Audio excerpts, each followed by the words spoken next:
Leila Chihuán y con el congresista Teófilo Gamarra, que en estos momentos se encuentra en la Comisión de Presupuesto. Con el quórum reglamentario, damos inicio a la sesión número 10, este 1 de abril del año 2014. Tenemos en despachos que se cumplió el pedido de los señores congresistas para que enviara a la presidencia de la Comisión desde la Comisión Especial de Seguridad Ciudadana al Ministro del Interior, solicitando que se le brinde las garantías personales a la señorita Fiorella Nolasco y su familia. También se le envió al Ministro del Interior los informes que habían pedido sobre la región Ancash y La Libertad, al igual que al fiscal de la Nación, ¿no? Los pedidos que habían hecho los señores congresistas. Y pasamos a la hora de informes. ¿Algún informe de los señores congresistas?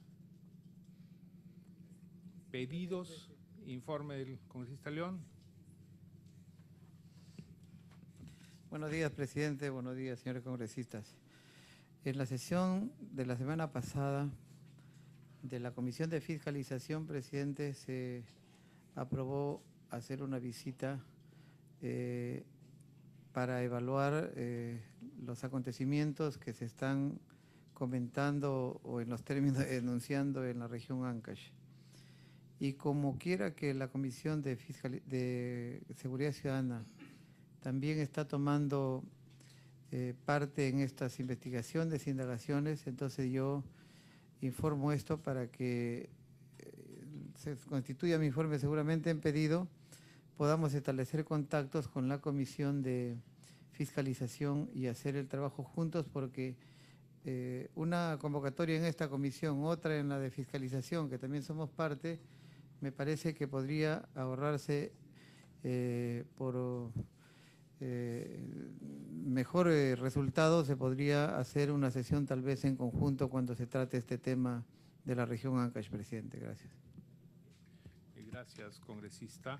Entonces están dado el pedido del congresista León, pueden participar en y ustedes no hace falta que se lo digan, pueden participar siempre en las demás comisiones que tengan a bien reunirse. Este es el caso específico de la región Ancash, el cual están invitados el día 7, ¿no? El día 7 a la ciudad de Chimbote, ¿no? Los congresistas interesados pueden participar como miembros de esta comisión en la comisión encargada.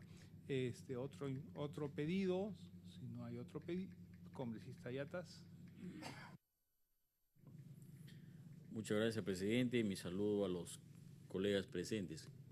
Tratándose de un tema de seguridad ciudadana, presidente, yo quiero trasladar a esta comisión especial mi preocupación respecto a lo que viene sucediendo actualmente en el distrito de Chontarín, la provincia de Jaén. ¿Qué pasa, presidente? Ahí actualmente hay un conflicto social, probablemente puede desenlazar en un enfrentamiento entre los mismos ciudadanos del distrito. ¿Por qué razones, presidente? Ahí venía funcionando una mini central hidroeléctrica en el sector de Pachapirián, en su centro poblado. Pero esta central poco a poco ha ido desactivándose y al final no hay una información clara. Nosotros hemos pedido al señor alcalde y lamentablemente rehuye. Se ha suspendido el alumbrado público, ¿no? Ese alumbrado público ha generado, por supuesto, un gasto enorme que supera, creo, a los 3 millones. Entonces, cuando el conflicto se ha venido dando, porque aquí yo tengo que ser muy preciso al respecto, aquí hay una inacción y una responsabilidad, en todo caso, del señor alcalde del distrito, que cuando se empezó a suspender el pago de esto, entonces ya prácticamente la luz eléctrica ya no estaba en actividad.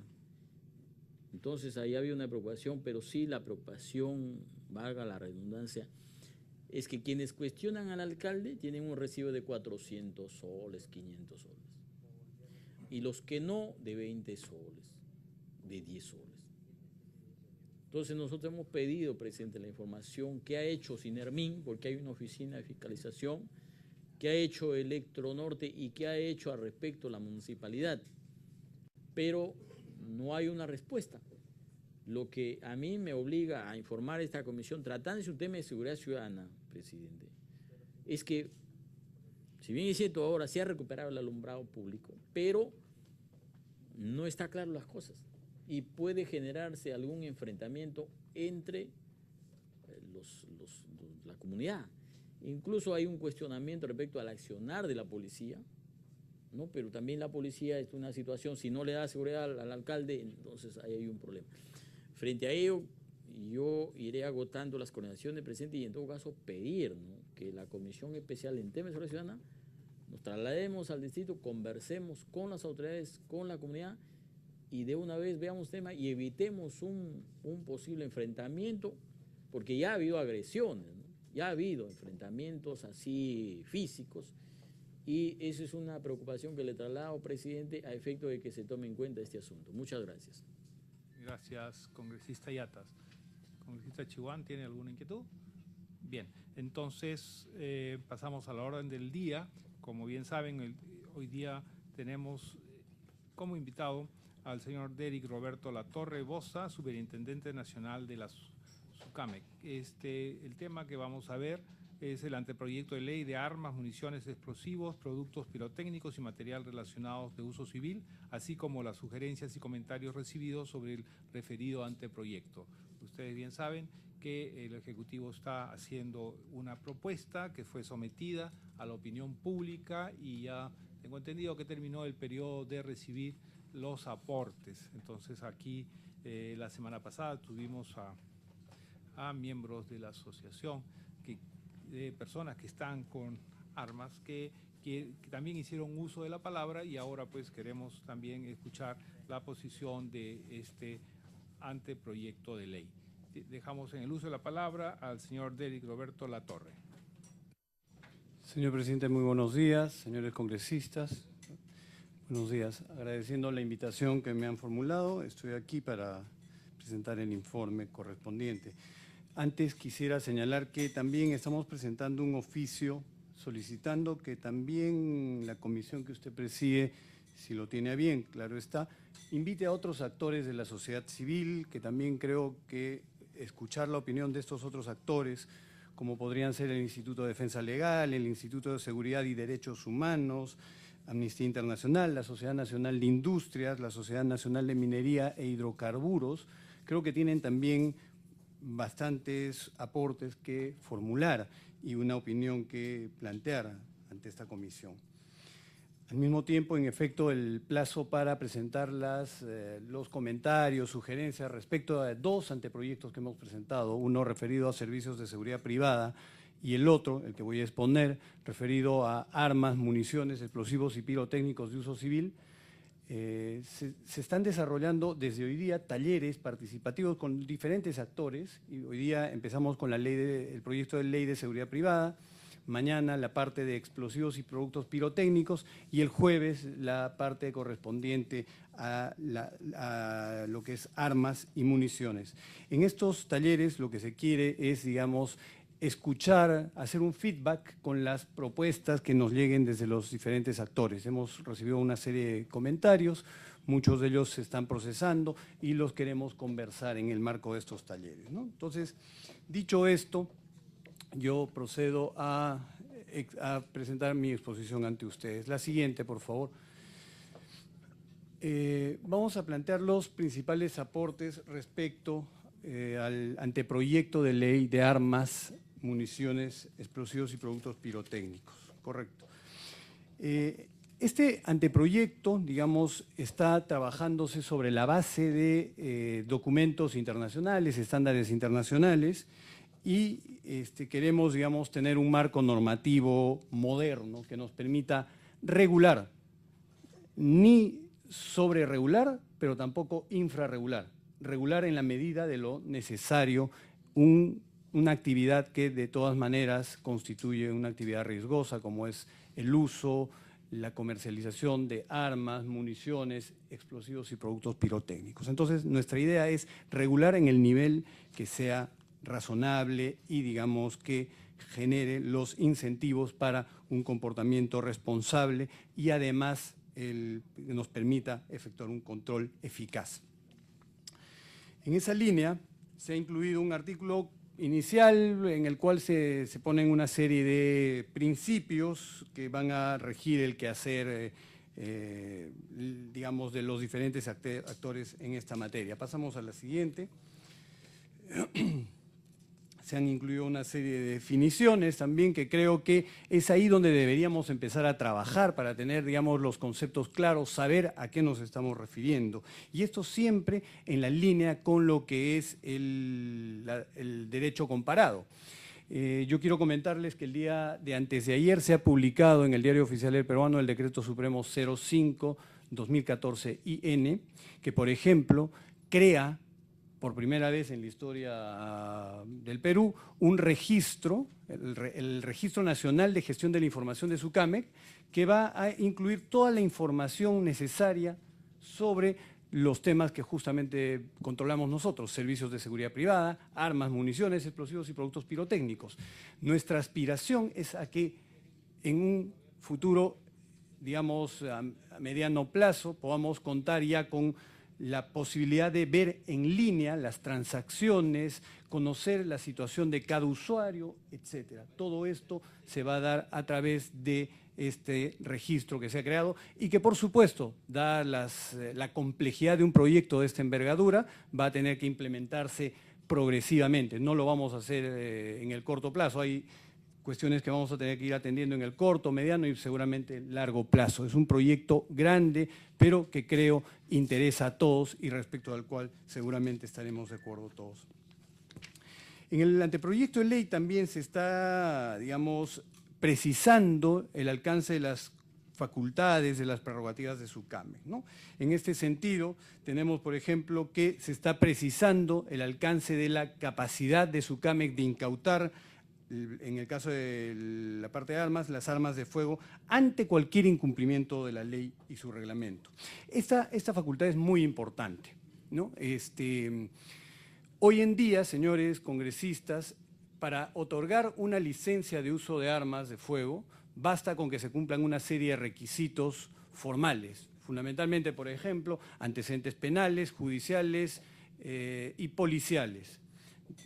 Presentar un certificado de salud mental y sobre esta base ya lo que se va a tener que hacer es entregar una licencia de uso de armas de fuego. Pero a diario en las noticias escuchamos de homicidios con armas de fuego y en algunos de estos casos la gran sorpresa es que estas personas que usaron este arma de fuego para un hecho criminal tenían licencia válidamente obtenida. Entonces vemos que los filtros no son razonables, no son los que permitan garantizar una entrega idónea a aquellos usuarios legales y responsables que sí, digamos, merecen tener una licencia de armas de fuego. Está presente acá el representante de la Asociación Peruana de Propietarios Legales de Armas de Fuego, con quien, por ejemplo, nos reunimos con cierta frecuencia para discutir estos temas, no necesariamente coincidiendo en todos los temas, pero a él le hemos planteado que el foco de atención para SUCAMEC no es, digamos, el complicar la situación de estos usuarios responsables, sino que queremos lograr una filtración adecuada para que las armas de fuego no lleguen a las manos equivocadas, no lleguen a manos irresponsables que puedan generar mayores problemas en el ámbito de la seguridad ciudadana. También estamos estableciendo la posibilidad de suspender o cancelar licencias de uso y porte de armas de fuego por diversas infracciones. Entre estos casos, también algo que se ha recogido en el Decreto Supremo, digamos, la posibilidad de cancelar licencias incluso en supuestos de antecedentes de violencia familiar. Pasamos a la siguiente. También nos interesa mucho el trabajar las actividades de capacitación en el ámbito de las actividades que regula el anteproyecto. En este particular, por ejemplo, escuchaba ayer en la entrevista al congresista Eguren, que estaba presentando también su propio proyecto de ley, y miramos con mucho agrado el que se haya coincidido, por ejemplo, en la necesidad de trabajar mucho el tema de capacitación en el mismo uso de las armas de fuego, ¿no? Esto es algo que tenemos que profundizar y que en este momento todavía no se hace, pero con el marco normativo que se está proponiendo se podría dar. Pasamos a la siguiente. Debe precisarse que no están comprendidas bajo esta ley las armas, municiones, explosivos y productos pirotécnicos que fabriquen las Fuerzas Armadas y la Policía Nacional, así como las destinadas al uso de sus miembros para el cumplimiento de sus funciones. Estos bienes están fuera del control de SUCAMEC, que tiene a su cargo el control de todos estos bienes, pero siempre y cuando sean de uso civil. Lo que sí se está proponiendo es, por ejemplo, que incluso los miembros de la Policía Nacional del Perú y los miembros de las Fuerzas Armadas que deseen tener armas fuera de las armas de su reglamento, es decir, armas para su uso particular, tengan que solicitar las licencias correspondientes ante nuestra institución. Entonces, esta es una propuesta también para poder ejercer un control de todo el universo de armas de uso particular, no solo las que usan los civiles, sino también los miembros de las Fuerzas Armadas o policiales, que en este sentido. Un tema, pasamos a la siguiente, por favor, que también es importante, y creo que esto ya ha merecido algún tipo de afirmaciones en el sentido de acuerdos, es que estamos pasando de un esquema, digamos, bastante más burocrático a un planteamiento que para nosotros como SUCAMEC va a implicar una simplificación administrativa tremenda. Estamos planteando la existencia de una licencia de uso y para las armas de fuego, una licencia única de uso, señor presidente. Y además, tarjetas de propiedad por cada arma que pueda tener un determinado usuario, tarjetas de propiedad, ¿no? Se ha hecho mucho el símil entre lo que sería el brevete y la tarjeta de propiedad del vehículo. Yo hago las distancias entre un vehículo y un arma, porque un arma, a la luz del propio Plan Nacional de Seguridad Ciudadana 2013-2018, es considerado como un bien altamente riesgoso, un factor de alto riesgo para la seguridad ciudadana. Pero voy a usar el ejemplo y es justamente el equivalente, ¿no? La licencia exclusiva, la licencia única de uso sería el equivalente al brevete que usamos las personas que conducimos vehículos. Y las tarjetas de propiedad van a ser justamente las que acrediten la propiedad de un determinado arma, el número de armas que sean, digamos, las que tenga determinada persona. Esto va a implicar que, por ejemplo, se va a tener que renovar únicamente una licencia, la licencia de uso de armas de fuego.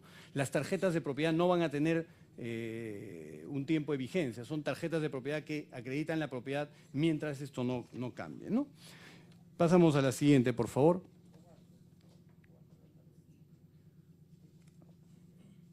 Otro tema que se está planteando en relación con las licencias es hacer la distinción, y esto gracias a algunos aportes también que nos han llegado, la distinción entre la licencia de uso de armas de fuego de lo que es la licencia de porte de armas de fuego, ¿no? Son dos cosas distintas, sin perjuicio de lo cual esto todavía lo estamos evaluando, pero es bastante interesante porque hoy en día todo usuario de armas de fuego tiene implícito, al menos en el caso de defensa personal, tiene implícito el derecho al porte de estas armas de fuego.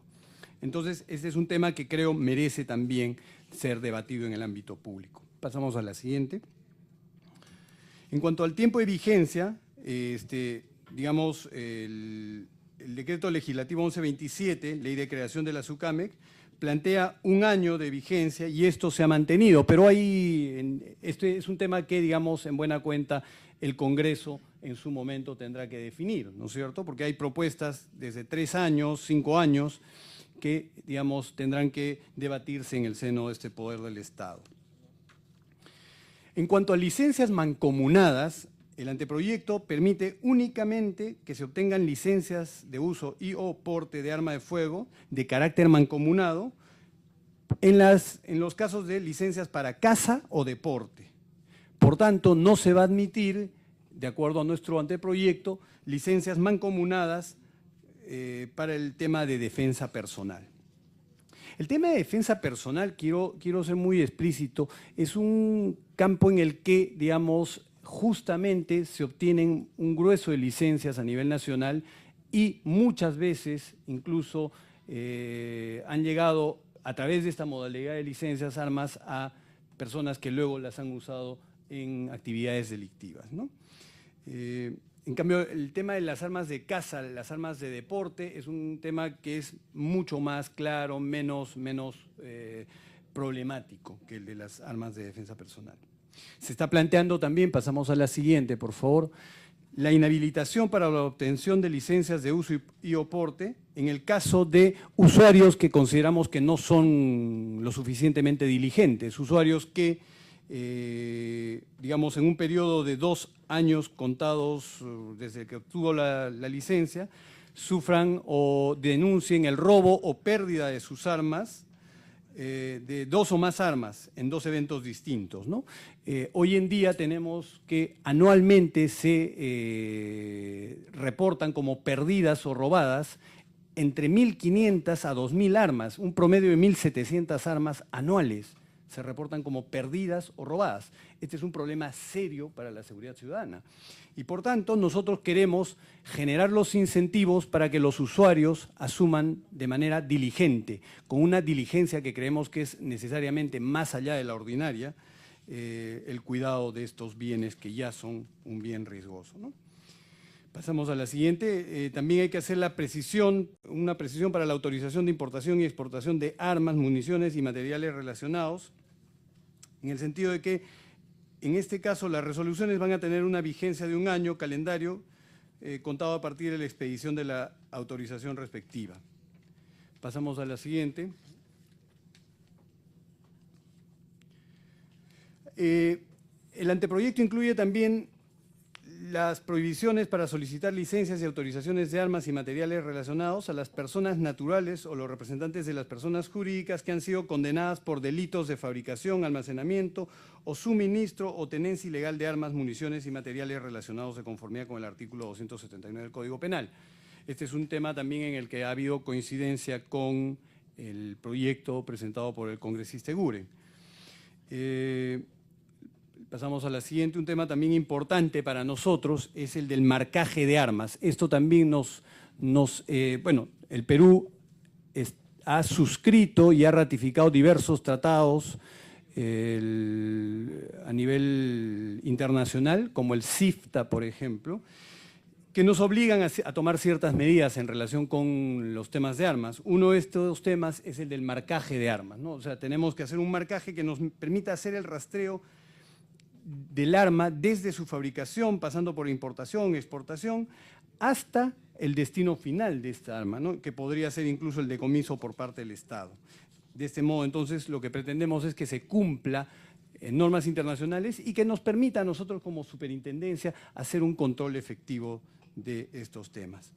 Pasamos a la siguiente. En el tema de armas de caza, digamos, flexibilizando las normas existentes al momento, se ha planteado elevar el número de armas que podría tener un usuario, ¿no?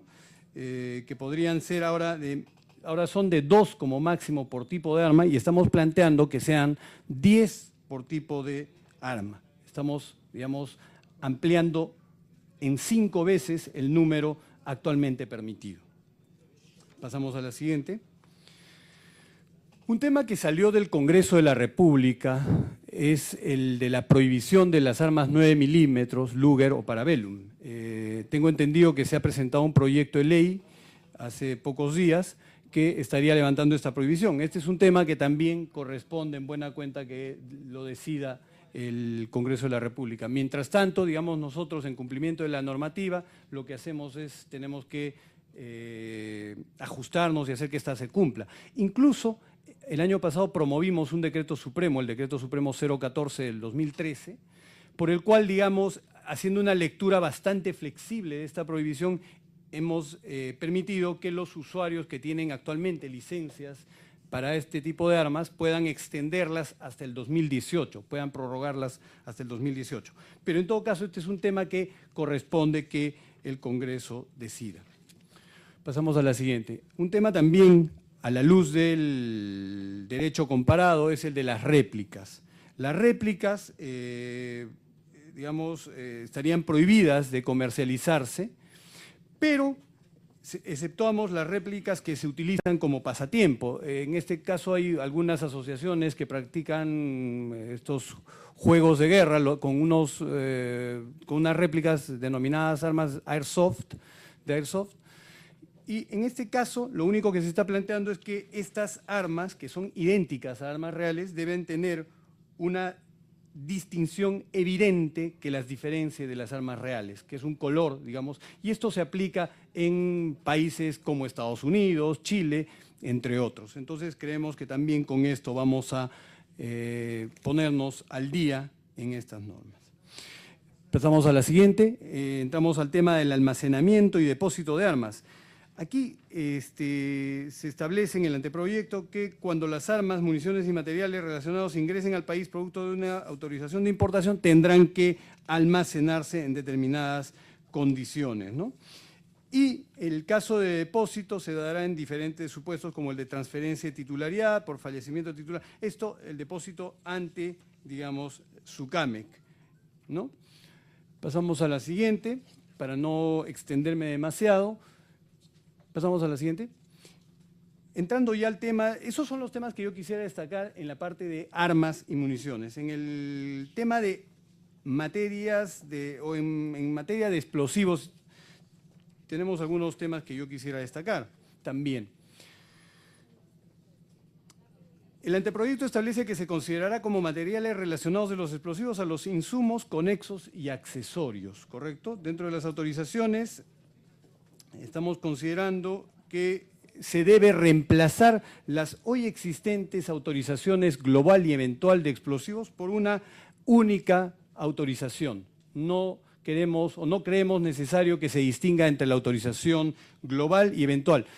Hoy en día la autorización global se puede expedir a favor de las empresas mineras, de proyectos mineros, ¿correcto? Y esto implica que durante un año van a poder utilizar determinada cantidad de explosivos según las autorizaciones que el Ministerio de Energía y Minas les den. Y las autorizaciones eventuales son autorizaciones que se dan por 45 días y que tienen que renovarse. En este caso, estas autorizaciones están pensadas para proyectos que antes probablemente por la situación misma que vivía el país no eran demasiado permanentes o frecuentes, como proyectos hidrocarburíferos, en materia de petróleo, exploración en petróleo, en temas de construcción vial. Hoy en día, sin embargo, estas actividades económicas están desarrollándose con mucha fuerza y mucha dinámica, entonces creemos que debería darse una única autorización. Entonces, lo que estamos planteando es que la autorización global se deje sin efecto, al igual que la eventual. Vamos a hablar ahora de autorizaciones en general. También estamos planteando la obligatoriedad de codificar los explosivos y materiales relacionados. Esta es otra coincidencia que yo destaco con el proyecto del congresista Eguren, entonces me parece importante también destacar. Esto nos va a permitir hacer la trazabilidad de los explosivos desde la fabricación, de la importación, hasta su uso final. Debemos ser conscientes de que hay aparentemente desvío de explosivos que terminan utilizándose, por ejemplo, en actividades como pueden ser el terrorismo o la minería ilegal. Entonces tenemos que ser muy cuidadosos y por eso nos interesa este tema de la codificación que nos va a permitir efectuar una trazabilidad adecuada de estos explosivos. Y también yo quisiera, por último, destacar el hecho de que, sin perjuicio de que hoy en día probablemente uno de los temas más saltantes es el de la inseguridad ciudadana, lo cierto es que en el tema del terrorismo, digamos, ha habido un avance importante, ¿no? Ya no hay la actividad terrorista como la conocimos en años pasados. A raíz de la actividad terrorista en el Perú, lo que se planteó en la normativa vigente todavía de explosivos es que únicamente pueden comercializar productos explosivos las empresas fabricantes, que en el caso peruano son 5, digamos, 5 fabricantes las más importantes. Entonces, estas empresas son las únicas que actualmente pueden comercializar explosivos. Esto genera muchos obstáculos para una adecuada dinámica y un control también desde nuestro punto de vista del íter de estos explosivos, y por tanto lo que estamos planteando es también la posibilidad de abrir esta posibilidad de que hayan empresas comercializadoras de explosivos, es decir, que la comercialización no sea monopolio exclusivamente de los fabricantes, sino que podamos abrir campo a la intermediación también en el comercio de explosivos. Con esto yo terminaría la presentación y me quedaría sujeto a las preguntas que deseen formularme. Bien. Gracias, señor Derek Roberto de la Torre. Saludamos la presencia de la congresista María Magdalena López Córdoba y de los congresistas Rubén Condori, Heriberto Benítez y Teófilo Gamarra. Si tienen a bien hacer alguna pregunta, es el momento.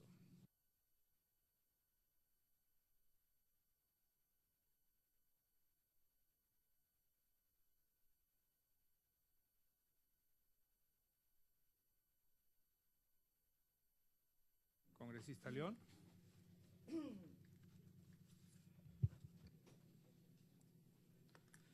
Sí, presidente. Algunas precisiones tal vez, en algunos casos pareciera de forma, pero determinar, por ejemplo, el ámbito de aplicación. Cuando dice que el ámbito de aplicación de estas licencias o de el uso de armas, dice, no están comprendidos en los alcances de la presente ley las armas, municiones, explosivos y productos pirotécnicos que fabriquen las Fuerzas Armadas, o sea, para el efecto de la licencia. Entonces la pregunta que salta ¿es error de redacción o es que las Fuerzas Armadas y la Policía fabrican productos pirotécnicos? ¿Está mal escrito o es que se refiere a los productos pirotécnicos en general? Es una primera inquietud. La segunda es, en la lámina de licencia de portar armas, cuando se refiere que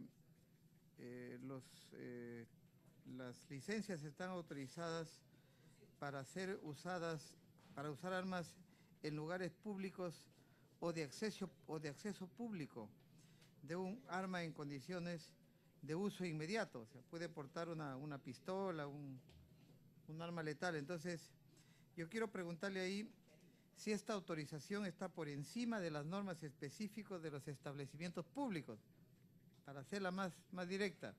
¿Podría irse una persona, un hincha, un barrista de la U o de la Alianza con un arma de fuego al estadio? ¿Está permitido siempre y cuando tenga la licencia o está restringido eso? ¿No? Porque al parecer se entendiera que si uno tiene arma y puede entrar a un espectáculo público, un hincha de la U, ya no solamente puede entrar con botellas, sino puede entrar con objetos contundentes, sino puede también entrar con un arma de fuego. Esa es otra de las preguntas que quisiera que me la aclare. La otra inquietud es,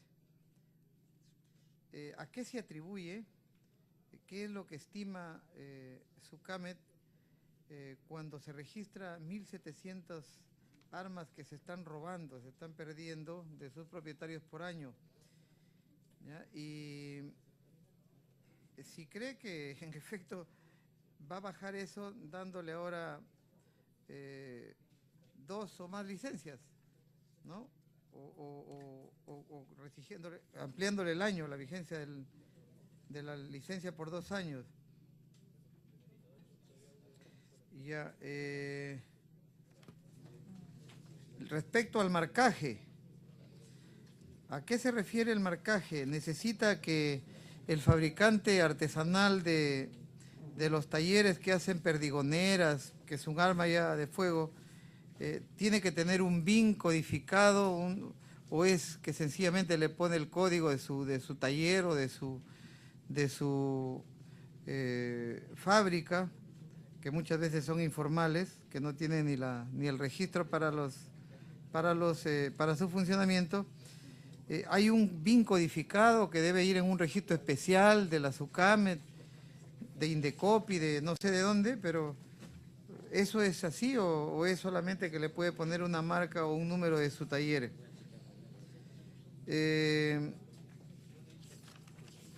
Eso, las réplicas, bueno, no es una novedad ver a niños y a personas inocentes que tienen exactamente copias, réplicas de armas de fuego. Entonces, y que están vendidas a vista y paciencia, se puede comercializar sin ir tan lejos, aquí a una cuadra del Congreso de la República.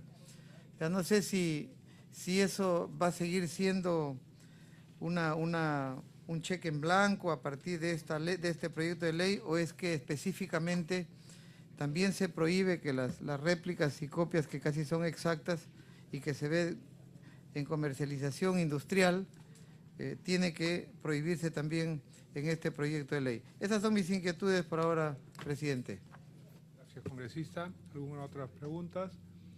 Si no, mientras tanto, puede ir respondiendo. Gracias. Muchas gracias, presidente. Por su intermedio, determinar el ámbito de aplicación respecto a al artículo correspondiente a la, digamos, exclusión de las armas, municiones, explosivos y productos pirotécnicos que fabriquen las Fuerzas Armadas, ¿no? Y aquellas que usen, también se hace la precisión. En efecto, ahí la pregunta es, hoy en día las Fuerzas Armadas fabrican armas, municiones, explosivos y productos pirotécnicos. Bueno, hoy día al menos hay una fábrica del Ejército que fabrica municiones.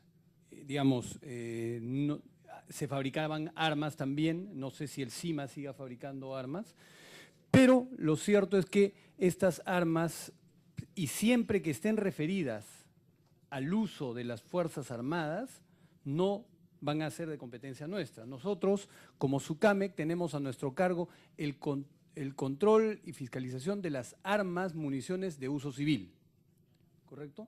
Entonces, si en la eventualidad se fabricaran armas, municiones, explosivos o productos pirotécnicos por las Fuerzas Armadas, pero que se destinen al uso civil, eso sí entraría en el ámbito de nuestra competencia. Estamos refiriéndonos exclusivamente a aquellos bienes de estos que señalo que van a ser de uso de las Fuerzas Armadas en cumplimiento de sus funciones. Esas no están bajo el ámbito de nuestro control, ¿correcto? Un primer punto. Un segundo punto es el de las autorizaciones de porte, si estas están por encima de normas de orden público, ¿no? Y se pone el caso de si un barrista podría introducir un arma de fuego a un estadio. Bueno, hay lugares donde está prohibido usar armas de fuego en cualquier circunstancia y, por tanto, en un estadio no puede ingresar ninguna persona por más autorización que tenga de usar armas de fuego. Eso, digamos, resulta meridianamente claro. Pero correcto. En todo caso, se trataría de aclarar la congresista. Perfecto. Le tomo entonces la idea. Pero un tema que creo que sí es importante también es destacar lo siguiente. A nivel nacional son alrededor de 320.000 licencias expedidas para uso y posesión de armas de fuego en el Perú. De estas 320.000, unas 150.000 están referidas a defensa personal. De estas deben estar vigentes unas 60.000 aproximadamente. Entonces, estas licencias por defensa personal implican también el derecho al porte del arma. Es decir, a que yo pueda transitar con el arma lista para ser usada, ¿no? Si yo soy un cazador, por ejemplo, y voy a ir a cazar a una zona determinada del país, yo no puedo portar el arma de caza. Yo voy a tener que conducirme en mi vehículo y voy a tener que llevar el arma en la maletera, por ejemplo, y las municiones por otro lado. Pero si yo tengo la posibilidad de portar un arma, sí puedo conducirme con el arma, digamos, conmigo y lista para usar. Entonces, en el caso peruano, la legislación no ha distinguido entre el uso y el porte, los ha mantenido siempre, digamos, unidos. Esto no es así en otras legislaciones, empezando por legislaciones como la de Estados Unidos, por ejemplo, donde podemos hablar de una legislación totalmente liberal respecto al uso de armas, pero tampoco en países como Chile o Argentina. Argentina, que tiene alrededor de 40 empresas que fabrican armas, tiene alrededor de 1.300.000 usuarios de armas de fuego, pero solamente 600 usuarios tienen el derecho de porte del arma de fuego. Entonces, por eso estamos planteando para un debate en el seno del Parlamento el que se distinga entre licencia de uso y de porte. Pero contestando entonces nuevamente y volviendo a la pregunta, que me parece que es preciso, como señala el congresista León, que hay que aclarar, creo que el tema incluso, las personas que tengan una licencia de porte de armas de fuego no pueden o no deberían poder acceder a lugares donde el uso o el porte de armas está prohibido, más allá de que tengan esa licencia, ¿no? Pasando a la siguiente pregunta, estaba referida al marcaje. ¿A qué se refiere? Si los fabricantes informales van a tener que regularse. El marcaje está pensado en principio para hacer un seguimiento de las armas y municiones. Creemos que un factor muy importante es el marcaje de las municiones. O sea, un arma sin municiones no va a servir de gran cosa. Pero lo cierto es que el marcaje está referido tanto a armas como a municiones. ¿Y qué implica? Efectivamente, implica el uso de una codificación del arma desde el momento en el que se fabrica. El fabricante va a ponerle un código que permite identificar quién fue el fabricante. Luego, cuando esto se importa, ya al momento que se ingresa a territorio nacional, debe también hacerse el marcaje respectivo. Es decir, este arma fabricada en tal lugar se importó y se nacionalizó a través de tal canal. Este código debería darnos la señal o la luz de cómo ingresó este arma. Hoy se habla muy así ligeramente de contrabando de armas, cuestión que no hay evidencia en este momento. Pero lo que nos va a permitir saber cómo ingresó un arma determinada es justamente esta codificación, ¿correcto? Luego de internar el arma, también esta se va a comercializar. Al momento de comercializarse el arma también debería darse un marcaje, ¿correcto? Entonces esto nos va a permitir que, por ejemplo, en SUCAMEC y a través del registro que se ha creado, nosotros podamos saber que esta arma fue fabricada en tal lugar, fue importada en tal momento y fue comercializada en tal momento. Y nosotros, a partir de esta identificación plena del arma, vamos a poder hacer el seguimiento ya al usuario. Entonces, esta arma fue adquirida por el señor Juan Pérez. Y a este señor Juan Pérez lo tenemos perfectamente identificado, pero tenemos también toda la historia de esta arma, ¿correcto? Esa es la intención del marcaje.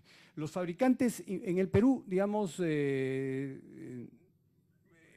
tengo entendido que hay artesanos que estarían en capacidad de hacer armas de calidad, pero los costos, digamos, son prohibitivos.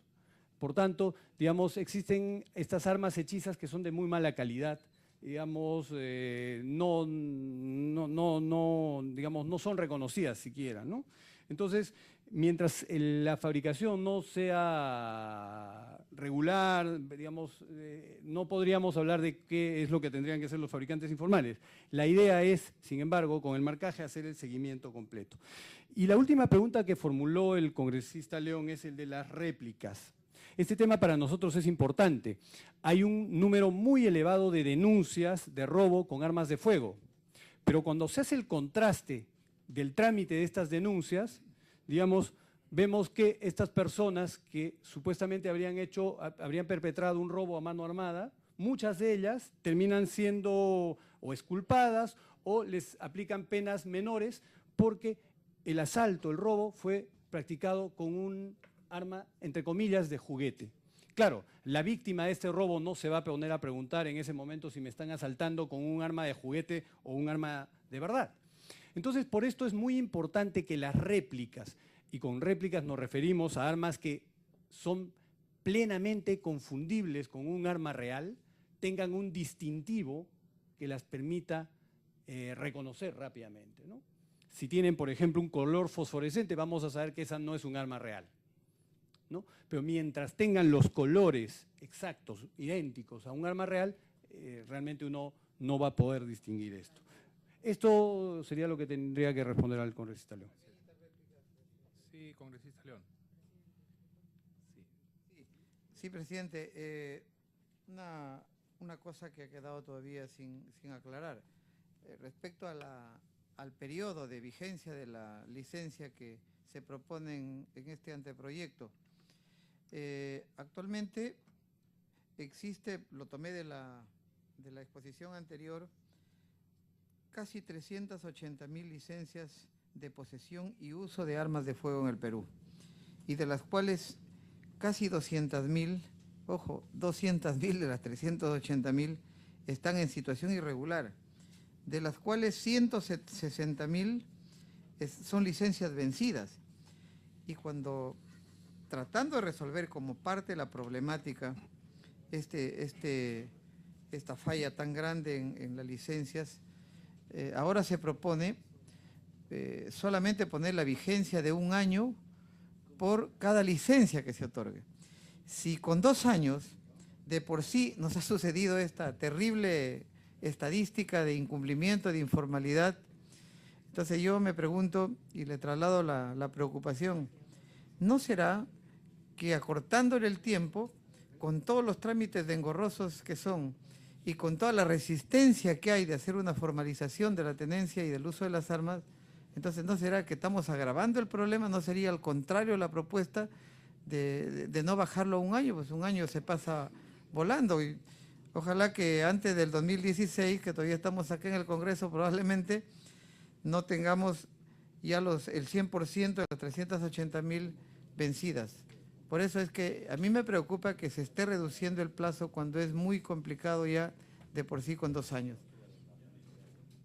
Perdón un ratito, complementando la pregunta anterior, ¿cuántas de las 1.700 armas promedio que son robadas, cuántas son a los miembros de las Fuerzas Armadas y Policía Nacional? Si tienes un dato de eso. Y también con la misma inquietud del congresista León, de estas 182, al 5 de febrero teníamos 182.000 licencias vigentes y 179.000 vencidas y no renovadas.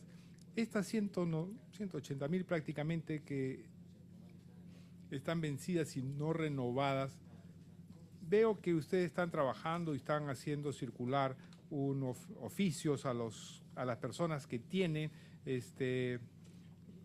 licencias no renovadas y notifican el inicio del procedimiento administrativo sancionador, tal como lo dice la misma documentación que están mandando ustedes. ¿Y qué efectividad está dando esas notificaciones y qué éxito van a tener o cuánto van consiguiendo o quieren reducir de estas 180.000 licencias ahorita vencidas y no renovadas?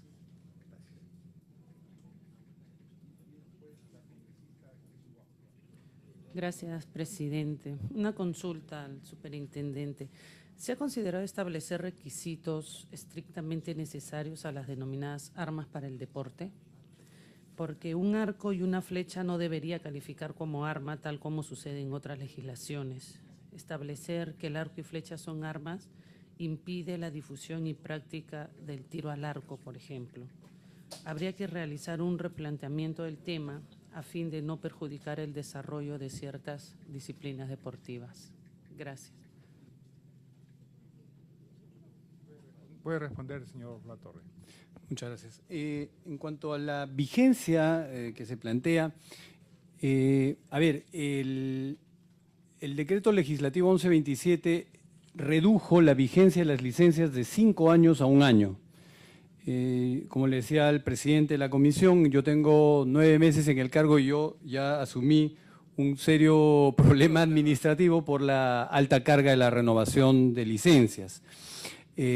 Sumado a esto, algunos problemas con los certificados de salud mental que se regularon en un momento.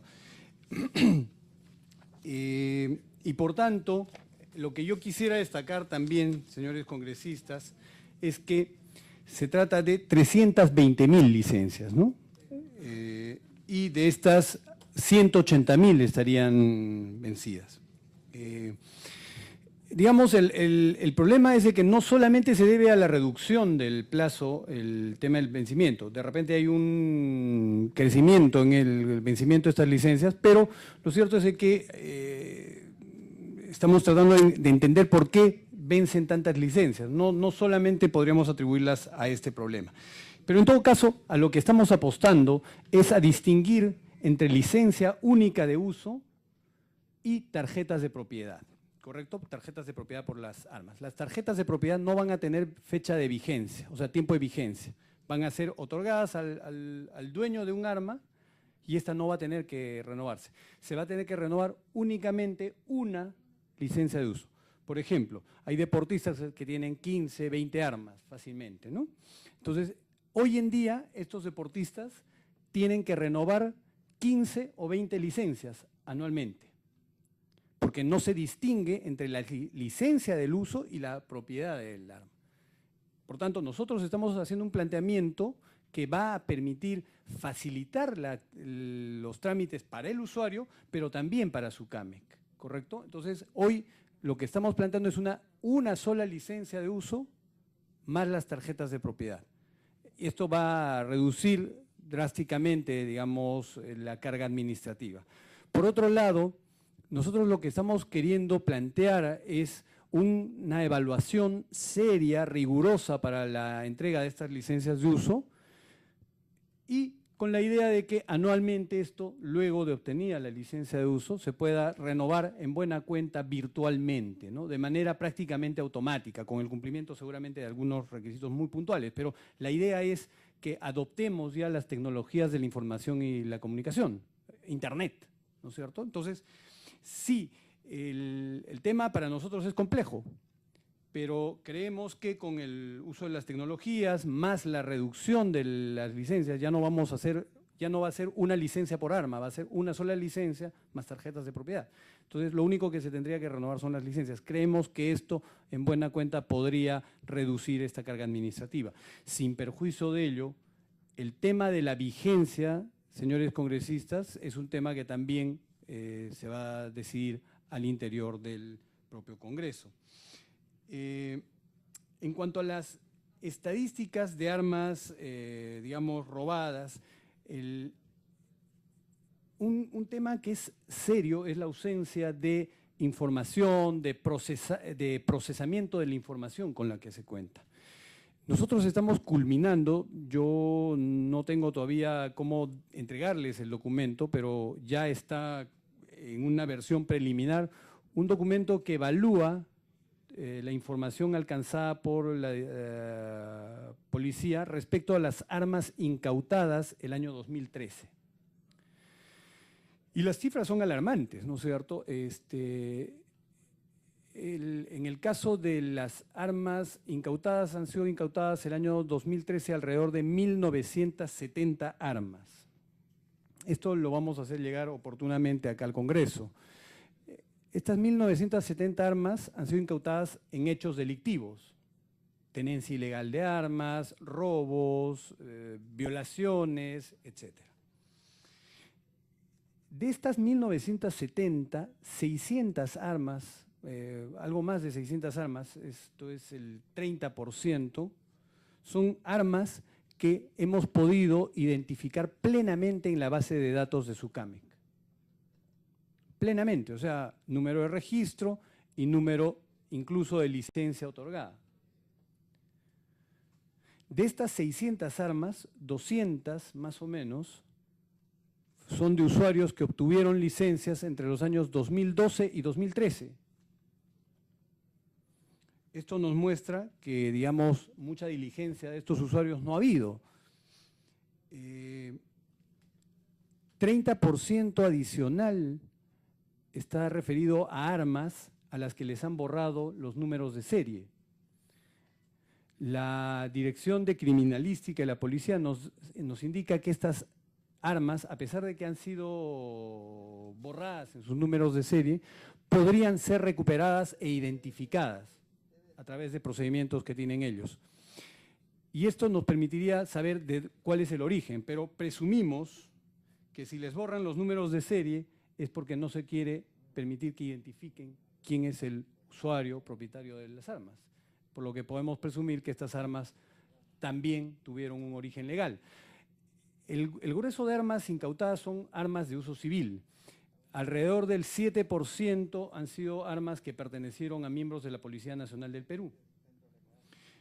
Pero digamos, en todo caso, mercado legal, civil o policial o Fuerzas Armadas es un mercado legal que, digamos, es importante controlar, ¿no? Perdón, una precisión. Sí. Usted habló de 320.000 armas. Licencias. En conjunto.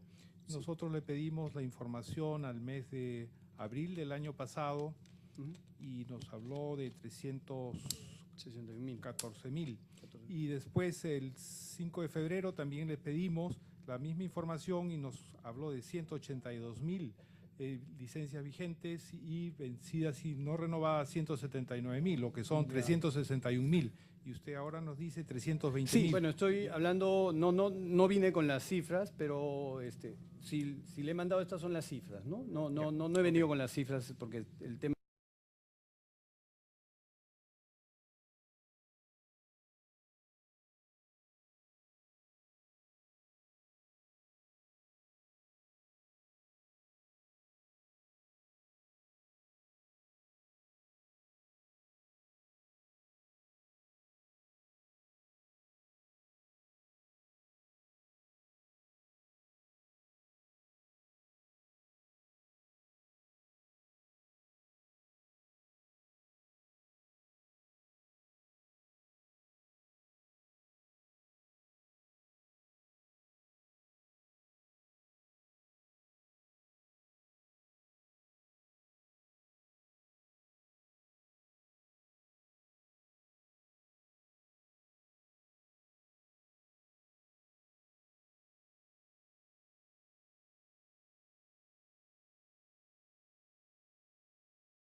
Ya, pero, sí, sí, sí.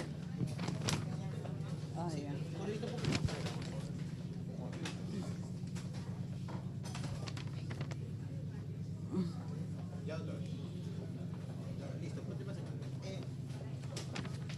Ay, voy a hacerlo en vivo. Lo hacemos como diferido. Ya, sácate el foto check. Gracias, Mónica. Ah, señor. ¿Ya estoy peinada? ¿Estoy peinada? Sale bien la iluminación. Disculpa, pero tengo que hacerlo bien picado. Ay, señor. Ay. No, la vez pasada se burlaron cuando la entrevisté.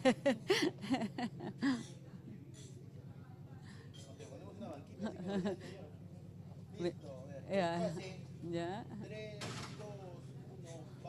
Gracias, Mónica. Nos encontramos con el congresista Fernando Andrade, presidente de la Comisión Especial de Seguridad Ciudadana. Congresista, hoy fue citado para la sesión de esta comisión el presidente regional de Ancash. No vino. ¿Qué pasó? Bueno, así a último minuto, estando en la sesión, nos informaron que no iba a venir. Y eso es, si no está presente, obviamente que no podíamos tocar los puntos que se habían visto. Tocamos el otro punto de la agenda, que fue el invitado de la SUCAME, que respondió todos los temas concernientes al uso de armas en el Perú. La congresista Magdalena López Córdoba refirió de que no era la primera vez que el presidente regional se negaba a venir a la comisión. ¿Qué actitud va a tomar la comisión respecto al presidente regional de Ancash? Bueno, la congresista, como es de la localidad de Ancash, conoce el comportamiento más que los demás congresistas.